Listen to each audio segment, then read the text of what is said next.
আসসালামু আলাইকুম। BBC world 24-এ আপনাকে স্বাগতম। শুরুতেই জানিয়ে দিব সংবাদ শিরোনাম, পরে থাকছে বিস্তারিত। মধ্যপ্রাচ্যে নিপীড়িত ও নিরস্ত্র ফিলিস্তিনিদের নির্যাতনের চিত্র ক্রমেই উদ্বেগজনক হয়ে উঠেছে। এদিকে পুরো মুসলিম বিশ্বসহ ইউরোপীয় ইউনিয়ন এখন একত্রিত হয়েছে। হামাস ক্ষমতার আসনে বসে গেছে। পুরো বিশ্ব হামাসকে স্বীকৃতি দিতে প্রস্তুত। আর অন্যদিকে নেতানিয়াহুকে ধ্বংস করতে, ইসরায়েলকে ধ্বংস করতে পুরো বিশ্ব এখন জাগ্রত এবং ঐক্যবদ্ধ হয়েছে। আর এরই মধ্যে আমাদের হাতে এসে পৌঁছেছে কিছু আন্তর্জাতিক গুরুত্বপূর্ণ সংবাদ। শুরুতেই শুনুন সংবাদ শিরোনাম। হামাস যথারীতি ক্ষমতার আসনে, শক্তি হারাচ্ছে ইসরায়েল, বললেন ইসরায়েলি বিশ্লেষকদের দাবি। রাশিয়ার 40টির বেশি বোমারু বিমান ধ্বংসের দাবি। আরও থাকছে ইয়েমেনি ক্ষেপণাস্ত্র হামলায় বেনগুরিয়ন বিমানবন্দর বন্ধ ঘোষণা। অন্যদিকে ত্রাণ নিতে যাওয়া ফিলিস্তিনিদের উপর গুলিবর্ষণ ও হতাহত 250। এবং সর্বশেষ জানিয়ে দেব, পশ্চিমারা অনেক আগেই বিশ্বাসযোগ্যতা হারিয়েছে, বলেন অ্যামনেস্টির পরিচালক। এতক্ষণ শুনছিলেন সংবাদ শিরোনাম, এবার বিস্তারিত। তবে তার আগে আপনি যদি ইরানসহ সকল সমর্থিত গোষ্ঠীর হামলাকে এবং মুসলিম বিশ্বের পক্ষে অবস্থান নেন, তাহলে ভিডিওটিতে একটি লাইক দিন এবং চ্যানেলটি সাবস্ক্রাইব করতে ভুলবেন না। আর আপনি বিশ্বের কোন জায়গা থেকে দেখছেন বা বাংলাদেশের কোন জেলা থেকে দেখছেন, সেটিও অবশ্যই কমেন্ট করে জানিয়ে দিন।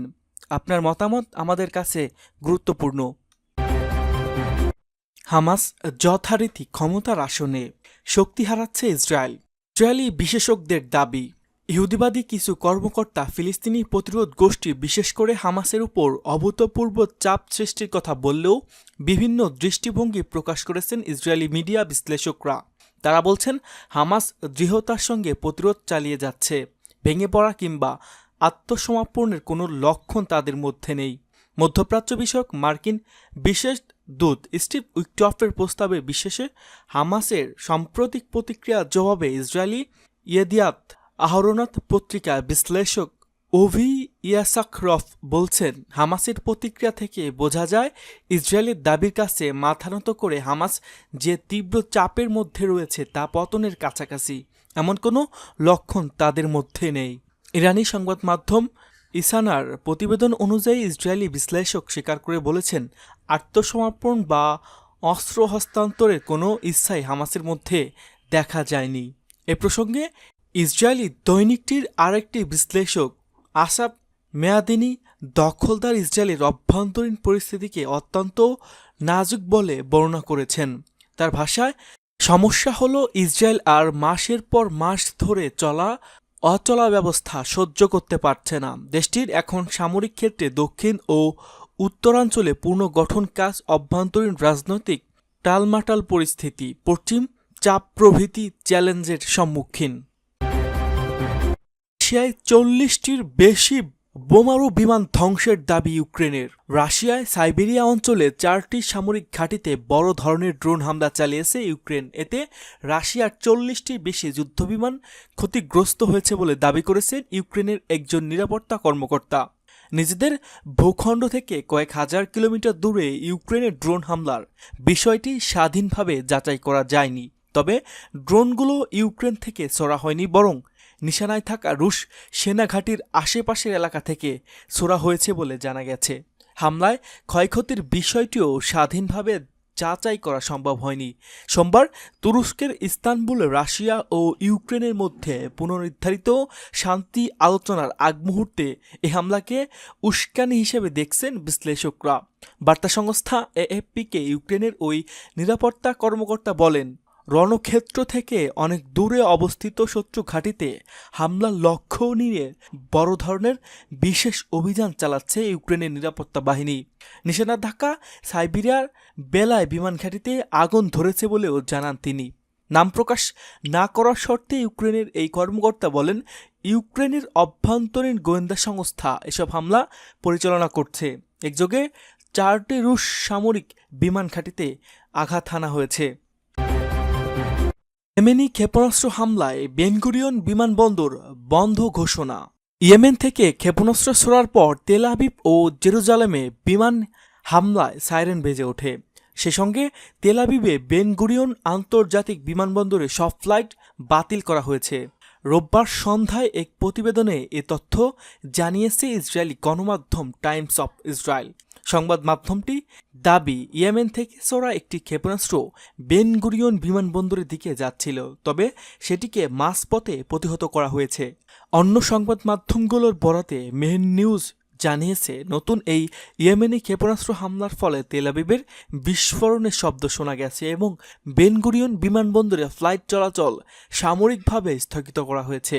ইসরায়েলি গণমাধ্যম আরও জানিয়েছে, গত মার্চ মাসে গাজায় পুনরায় হামলা শুরু এবং যুদ্ধবিরতির লঙ্ঘনের পর থেকে হুতি আনসারুল্লাহ নিয়ন্ত্রিত ইয়েমেনের সশস্ত্র বাহিনী ইসরায়েলি অধিকৃত অঞ্চলের দিকে এখন পর্যন্ত 43টি ক্ষেপণাস্ত্র নিক্ষেপ করেছে।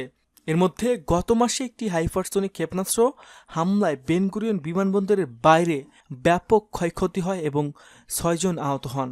এর আগে গত বৃহস্পতিবার রাতে ইয়েমেনি সেনাবাহিনীর ঘোষণা করে তারা ইসরায়েলের অধিকৃত ভূখণ্ডে কেন্দ্রীয় অংশে একটি নতুন হাইপারসোনিক ব্যালিস্টিক ক্ষেপণাস্ত্র হামলা চালিয়েছে, যার লক্ষ্য ছিল বেন গুরিয়ন বিমানবন্দর। ইসরায়েলি বর্বরতার আরেক চিত্র, ত্রাণ নিতে যাওয়া ফিলিস্তিনিদের উপর গুলিবর্ষণ, হতাহত 250। দক্ষিণ গাজার রাফা পশ্চিমে আল মাওয়াসি এলাকায় ত্রাণ সংগ্রহে যাওয়ার সাধারণ মানুষের উপর নির্বিচার গুলি চালিয়েছে বর্বর ইসরায়েলি বাহিনী। রোববারের এই ঘটনায় প্রায় 50 জন ফিলিস্তিনি নিহত হন ও 200 জনেরও বেশি আহত হয়েছেন বলে জানিয়েছেন গাজার স্বাস্থ্য মন্ত্রণালয়। মন্ত্রণালয়টি আরও জানিয়েছে, নিহতদের মধ্যে 28 জনের মরদেহ খান ইউনিসের নাসের হাসপাতালে এবং 21 জনের মরদেহ রেড ক্রসের ফিল্ড হাসপাতালে পাঠানো হয়েছে। আহতদের অধিকাংশই ইসরায়েলি গুলিবর্ষণে জখম হন। প্রত্যক্ষদর্শীরা জানান, এতদিন ভোর থেকেই আমেরিকান বেসরকারি সংস্থা গাজা হিউম্যানিটেরিয়ান ফাউন্ডেশন পরিচালিত একটি ত্রাণ বিতরণ কেন্দ্র প্রচুর মানুষ জড়ো হন। তবে লোকজন যখন ওই কেন্দ্রের কাছাকাছি পৌঁছায় তখনই ইসরায়েলি সামরিক যানবাহন থেকে তাদের লক্ষ্য করে গুলি চালানো হয়, এমনকি ড্রোন থেকেও বিস্ফোরক ফেলতে শুরু করে, যার ফলে ব্যাপক হতাহত হয়। এবং এক চিকিৎসা কর্মকর্তা বলেন, ত্রাণ বিতরণ কেন্দ্রের আশপাশে পরিস্থিতি ছিল চরম বিপজ্জনক। সেখানে উপর্যুপরি গুলিবর্ষণের কারণে অ্যাম্বুলেন্সে হতাহতদের কাছে পৌঁছাতে পারছিল না, অনেকের ঠেলাগাড়িতে করে সরিয়ে নিতে হয়েছে।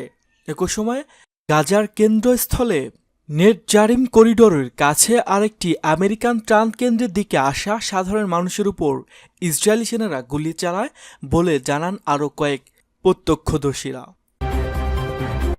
পশ্চিমারা অনেক আগেই বিশ্বাসযোগ্যতা হারিয়েছে বললেন অ্যামনেস্টির পরিচালক। সম্প্রতি গাজা ইস্যুতে দেওয়া ফরাসি প্রেসিডেন্ট এমানুয়েল ম্যাক্রোর বক্তব্যর ব্যঙ্গাত্মক প্রতিক্রিয়া জানিয়েছে অ্যামনেস্টি ইন্টারন্যাশনালের পরিচালিত অ্যাগনেস ক্যালামার্ড। বলছেন, পশ্চিমারা 19 মাস আগে তাদের বিশ্বাসযোগ্যতা হারিয়েছে। ক্যালামার্ড শনিবার সামাজিক যোগাযোগ মাধ্যম এক্স এ বার্তায় এমন মন্তব্য করেন। লিখেছেন, ম্যাক্রো সতর্ক করেছে যে ইউক্রেন ও গাজা যুদ্ধের কারণে পশ্চিমারা তাদের বিশ্বাসযোগ্যতা হারাতে পারে। সত্যি কি তাই? গাজায় ইসরায়েলি গণহত্যায় পশ্চিমাদের জড়িত থাকার ফলে বা এর প্রতিক্রিয়ায় নীরব থাকায় ফলে তারা তো 19 মাস আগেই বিশ্বাসযোগ্যতা হারিয়ে ফেলেছে।